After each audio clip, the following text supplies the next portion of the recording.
Wilson, teve um pedaço que você estava falando aí sobre o nome que a gente deu, né? Alucinógeno, enteógeno e tal. E aí, você mencionou, e eu não sei se eu entendi direito, falando sobre os efeitos, o que acontece. Porque, eu suponho, e todas as vezes que eu conversei com pessoas, elas começam a ver coisas, sentir coisas, abre de olho aberto, tá vivendo uma coisa, de olho fechado, de repente tá em outro lugar. E você falou assim, cara, não é alucinação. Me parece alucinação. Qual é a diferença? Pois é. O sentido, a utilização daquilo e a informação que aquilo traz. Que nem por isso é importante, quando a gente faz isso, o uso terapêutico, essas 3 fases: a preparação, a indução, que é a própria experiência, e a agregação dessa experiência.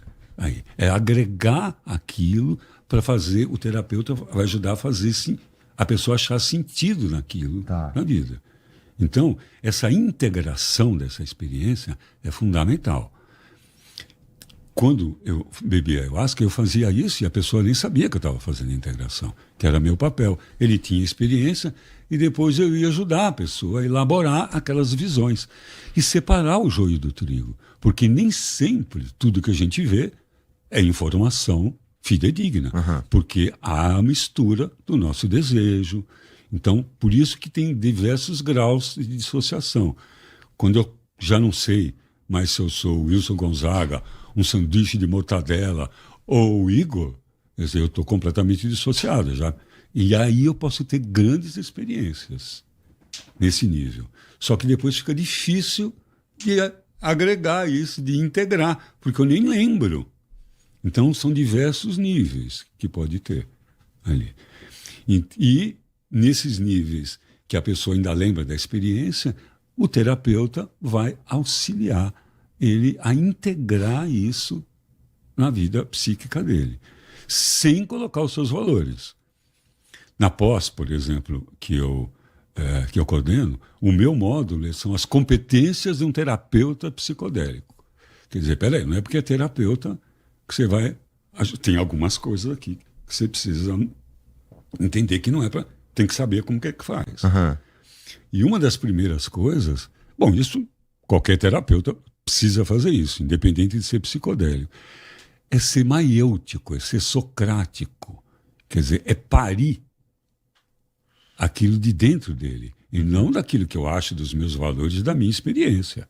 Porque fatalmente vai dar zebra se eu ficar interpretando com a minha experiência. Porque eu sou eu, ele é ele, você é você. Sim. Então, através de perguntas, através que maiêutica tem a ver com parto, né? Porque a mãe de Sócrates era uma parteira, né? E aí, então, parir aquilo de dentro da pessoa fazendo perguntas, auxiliando. Assim, nada mais é do que o terapeuta é uma doula Entendi. da dor ali e vai fazer ele parir. Se a gente falou, quer dizer, você falou aí bastante sobre desatar nó. Se a gente for olhar do ponto de vista físico, só físico, né? O cérebro e as ações que a gente toma, as decisões, o jeito que a gente opera e tudo mais, olhando para como funciona fisicamente no cérebro, está falando de corrente elétrica sim. do neurônio para o outro, uns choquinhos, né?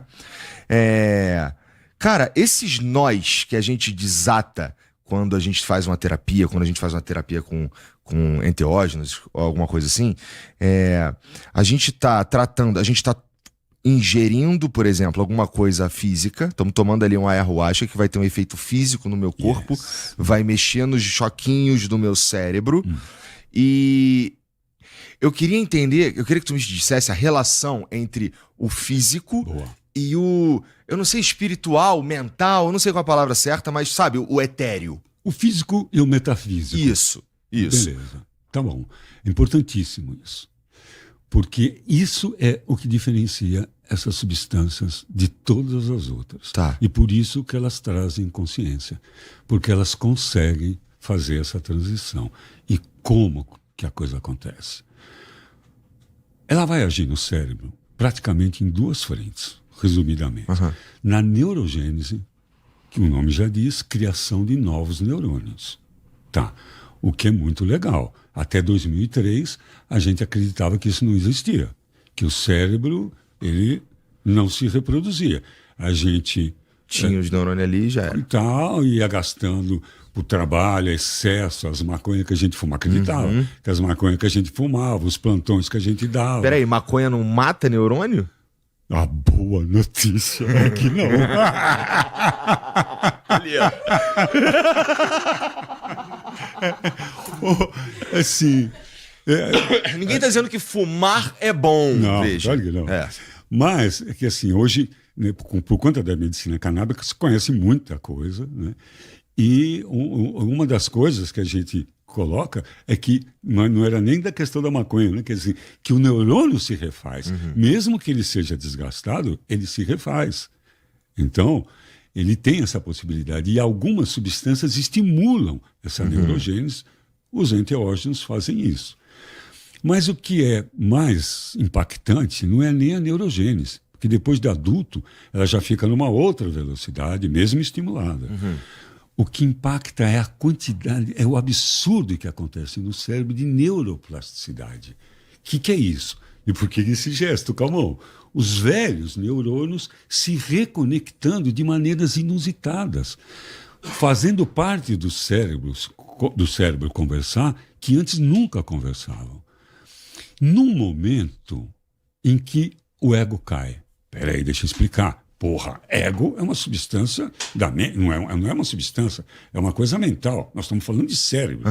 Então, como é que isso acontece? Nós temos uma estrutura no cérebro que, na verdade, não é bem uma estrutura, é uma estrutura funcional, porque ela está em diversos pedaços do córtex, mas funcionalmente ela é uma estrutura que a gente chama de rede neural padrão. Tá. O que é rede neural padrão? A rede neural padrão, essa estrutura, ela é muito importante. Ela tem duas coisas que ela rege. A autoimagem e a heteroimagem. Como é que eu me vejo aqui dentro, e principalmente em termos de passado e futuro, agregando todo o meu passado, criando a minha personalidade, sendo o que eu sou hoje, e tudo que eu quero ser no futuro. Tá.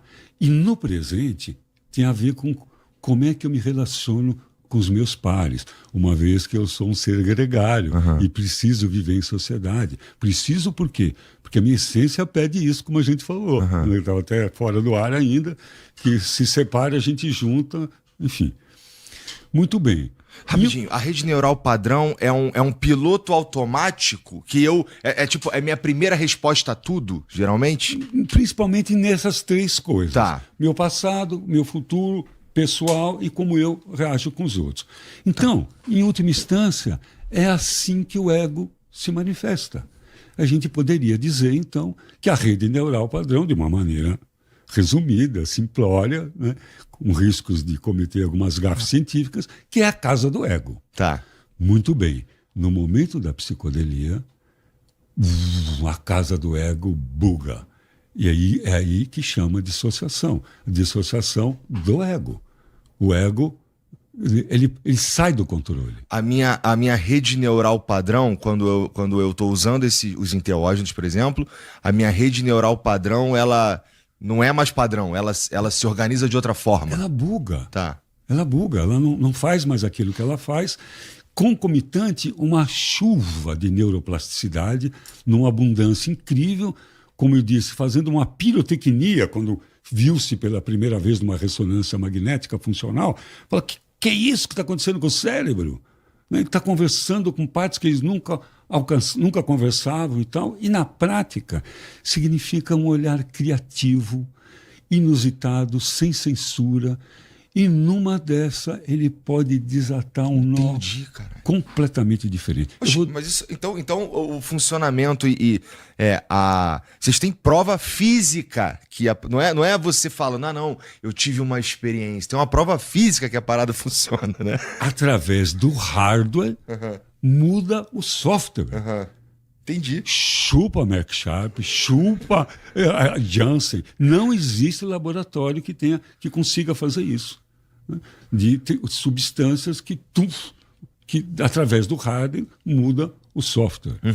Então, por exemplo, como eu disse, um daqueles caras que iam se matar, um dos 38, se ele tem uma experiência epifânica, e acontece isso, cai a rede neural padrão, e ele se encontra consagrado, e ele percebe que ele é Deus, acabou. O efeito vai passar, nunca mais ele vai querer se matar. Ele entendeu uma verdade. Não é que quando passou o efeito ele fala, desentendi. Entendi, aquilo. caralho. Então, muda o hardware, muda o programa.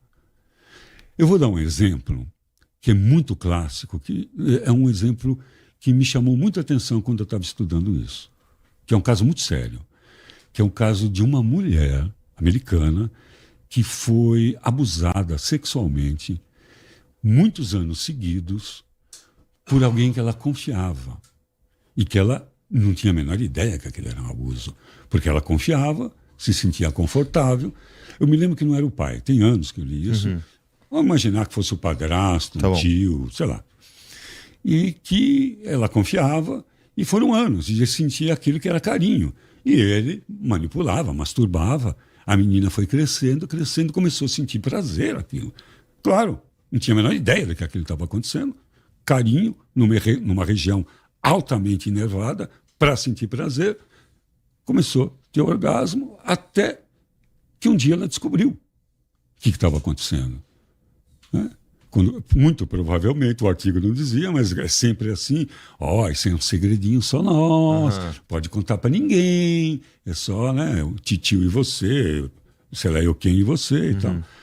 Aí, bom, quando a mulher descobriu isso, imediatamente foi invadida por uma culpa avassaladora. E tesão, libido, zero a partir dali. E culpa, porque ela sentia prazer por aquilo. Estranhamente, quando uma mulher é estuprada na rua por um cara mascarado, ela se sente culpada. É um mecanismo psicológico, né? Quer tomar banho por dentro, se sente suja, se sente cúmplice daquela atitude. Imagina a pessoa que sentia prazer. Bom, esse era o caso. Vamos lá para a psicoterapia assistida com psicodélico, né? No caso era a psilocibina, preparou a pessoa no começo do êxtase, no começo do efeito, fosse visitar o fato raiz, para ver que dados iria vir ali, emocionais, para se trabalhar, depois integrar isso na terceira fase. Preparou, indução, integrou. Quando chegou na quando chegou na indução, ela obedecendo, foi respirando, como o terapeuta indicou, e foi no fato raiz. A primeira vez que o cara abusou dela. Bingo. Rede neural padrão caiu. Neuroplasticidade chovendo. E nível de serotonina alto, isto é, um nível de amorosidade que essas substâncias dão por conta do aumento de serotonina, ela intuiu, Igor, porque ela não tinha dado para saber isso, que o seu algoz era também uma vítima. Ele só estava reproduzindo aquilo que tinha sido feito para ele, aquilo era um sintoma. Então, ele era uma vítima também. Ela esqueceu completamente dela, amorosamente, perdoou empaticamente um cara por uma coisa que ela não tinha o menor dado que aquilo era verdade. E bingo, ela não tinha condição de saber isso. E isso é um fato. Nem toda criança abusadora vai virar um adulto abusador ou uma adulta abusadora. Mas todo adulto ou adulta, tem muita mulher abusadora também, que foi abusado, que é abusador, pode ir procurar no currículo dela que vai ter um abuso muito parecido com aquele. A mulher intuiu isso. Como que ela conseguiu intuir isso? Devido a essa expansão de consciência.